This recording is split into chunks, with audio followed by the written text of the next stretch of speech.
Dambu yana ɗaya daga cikin abincin gargajiya da nake matuƙar so, ba na gajiya da cin dambu. Ku faɗa min wani abincin gargajiya kuka fi so a comment section. Idan za ki yi dambun shinkafa kina buƙatar shinkafarki sai ki zo ki ɓarza ta.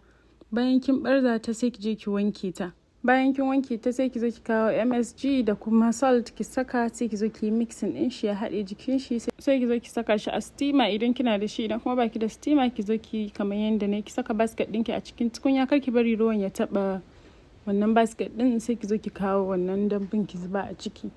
Bayan kin zuba sai ki rufe. Na saka leda amma ban nuna clip ɗin ba. Sai ki rufe shi saboda wannan heat ɗin yayi trapping a ciki.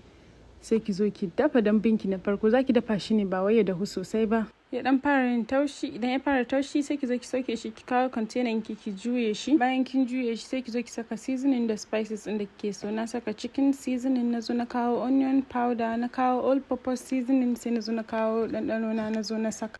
Daga nan sai na zo na kawo gyaɗa na saka, na zo na kawo mai na saka, na zo na kawo tarugu na saka. Idan ba kya son yaji sai ki saka kaɗan. Sai na zo na kawo zogale na saka.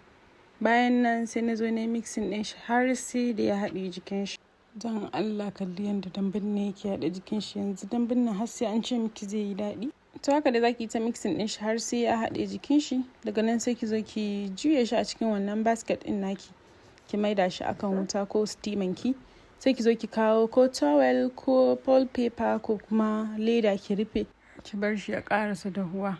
Shikenan dambun ki ya gamu. Dambun nan yayi daɗi sosai. Ki tabbatar kin gwada. Thank you for watching. Bye.